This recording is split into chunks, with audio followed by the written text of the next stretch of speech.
Hello friends, welcome back to the passenger seat. Today we are driving through beautiful Idaho toward our destination somewhere else.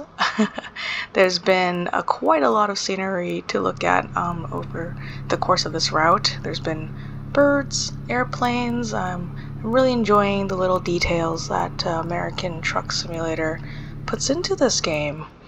I thought today would be the perfect day for a wee little drive, as I am just chilling today and finding a space to talk about whatever comes to mind. I had a lot of ideas for a specific video topic, but surprisingly, and yet perhaps surprising no one else in my life, the only thing on my mind has been the Broadway musical Frozen. To be at the stage of my life and to be thinking so obsessively about the movie Frozen over 10 years after its first release is unprecedented, to say the least. And it just really caught me off guard. The production was incredible for a rather perhaps controversially mediocre theater I was at. They did an incredible job of staging the whole thing. It's truly, I've seen a lot of musicals in the last few years, but this one really felt like peak theater magic. The way we have sort of accepted movie magic will always be a part of every movie. Like, no one's impressed anymore by quote-unquote movie magic. Theater feels like something different, right? Because we're all present, we're all watching everything in real time, and we know that everything is a practical effect. So to see this sort of wondrous set design, lighting effects, and things that happen where myself and all the parents around me are like, oh my god, how'd they do that? Like, it's incredible. Like, I didn't realize how much I missed out on that. The other thing that I am just obsessed with are the new songs they added for Elsa. I took the bus home and I was just deep in thought about all of it, like just trying to process it all, and I think I was taken off guard by how rich that story was, and I thought maybe I was misremembering the movie, and so I actually drove home the next day and immediately rewatched the original 2013 movie. And I think as an adult watching that movie, long after its hype, it was still an enjoyable experience, and I think still a decent movie, but I felt empty because they didn't have the new songs that were created for the play, and I think those songs really added so much. So I haven't seen Aladdin on Broadway, but I've seen the musical remake where they included Jasmine's song. I feel like for Jasmine, it was a good song. It was very catchy, it was powerful, it gave her just one more dimension, and I really enjoyed it. For The Lion King, when I watched the musical, I don't remember there being extra songs that were memorable in the same way. I think for Disney, it's really tough for them to adapt such wildly beloved franchises.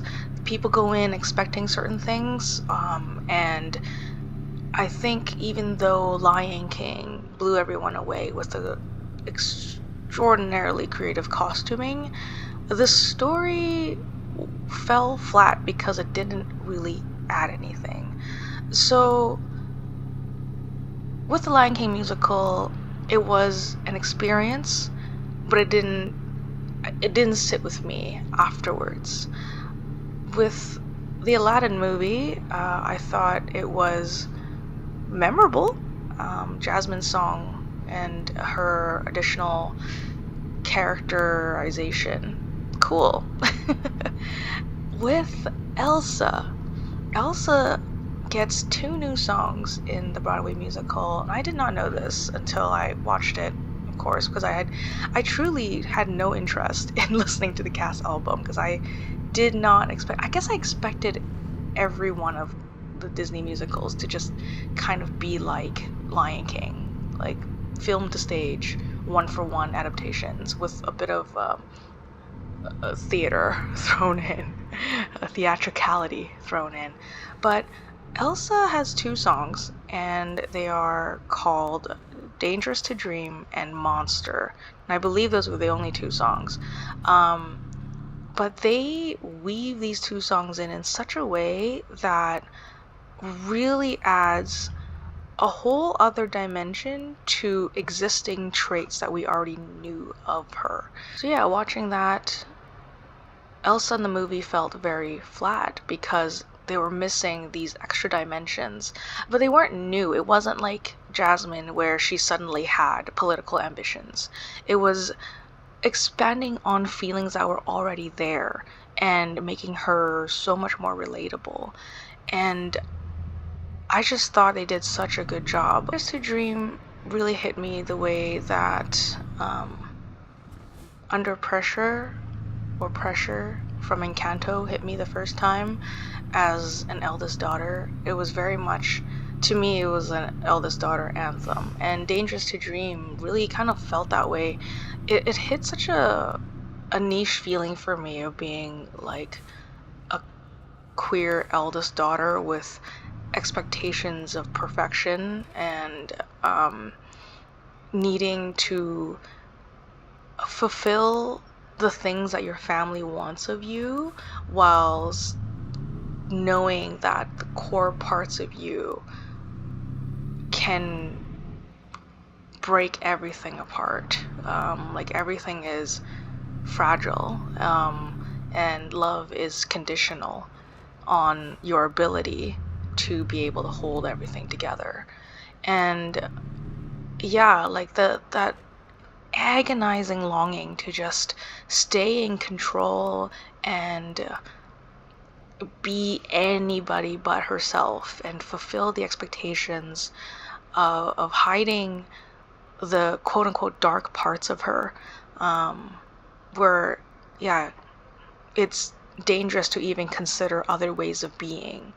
That was, it was just a, I was blown away. It was a great song, and that was pretty early on in, I think during Elsa's coronation, where she has to take off her glove, and she wasn't sure she could do it, right? Like it's working so hard at perfectionism, and then trying to figure out how to be good.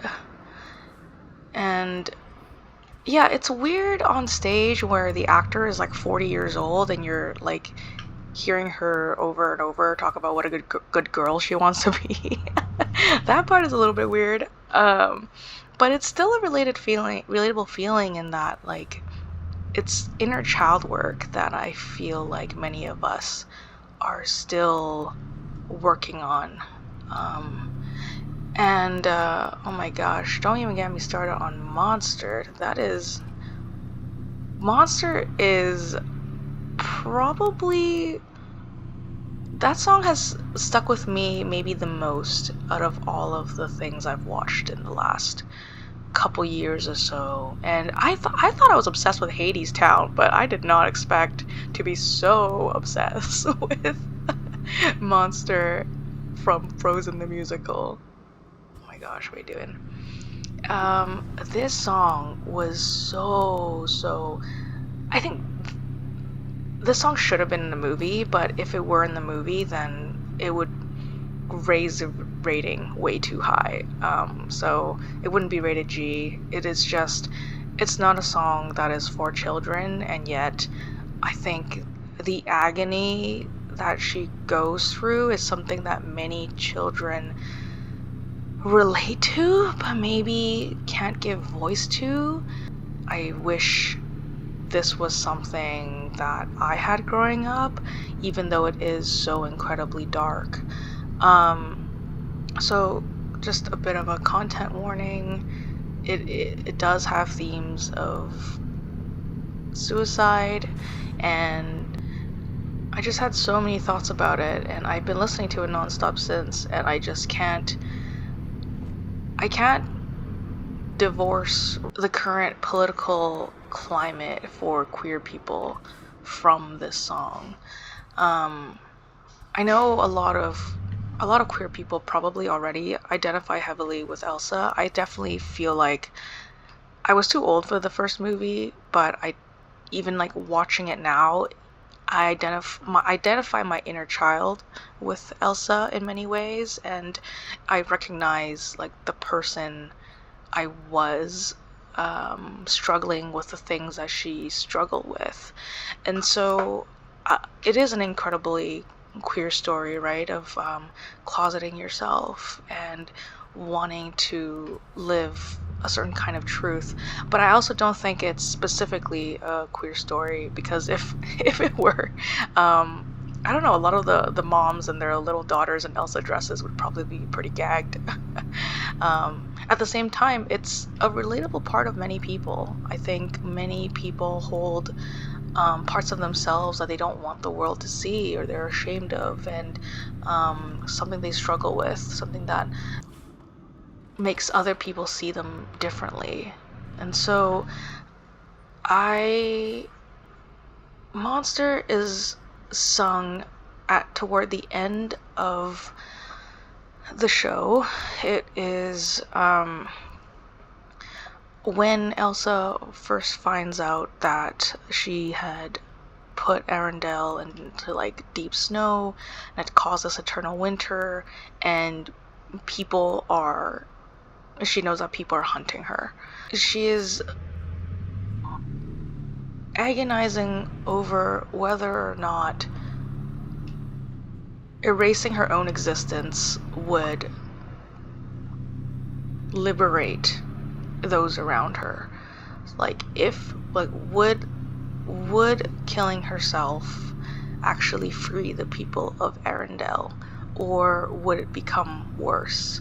And I think if she knew it would, she would have done it in a heartbeat. And that is so, it is so heartbreaking, because at the same time, like, nobody ever really recognizes her kindness, her compassion, and her what she's given up to do the right thing according to other people in her life.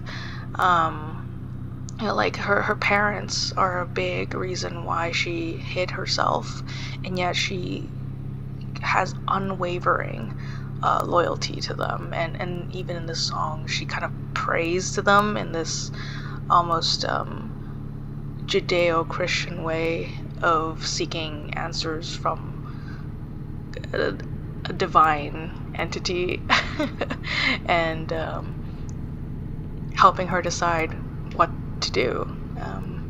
This existential crisis that she has is juxtaposed with whether or not she is a monster according to her own point of view, right? Because nobody really validates the kindness of her actions, because nobody really understands her motivations. She also doesn't really see herself that way, and so she's hyper focused on this part of her that she feels like is really dark and is really dangerous and is really terrible, and this huge imperfection, and everything else is imposter syndrome. I think given the way that our current political climate is, particularly regarding trans people, it is really hard not to make parallels with this grief that she feels with the way queer bodies are judged just for existing. And even when they haven't done anything, it is like their mere existence is a threat to humanity in some way. And they have to be erased, or they have to be hidden away, or they have to just be normal, whatever that means. And I think, interestingly, there is a part in both the movie and the play where the king is asked whether she is born with her powers or cursed with her powers, and he says that she's born with it. And Elsa herself, I believe in one of the songs, says, oh god, I think multiple times throughout the show, the story, Elsa believes herself to be cursed with the powers, even though she was born with them. They feel like a curse to her because they're everything that it's been a huge hindrance in her life because she was never really allowed to step into her own power.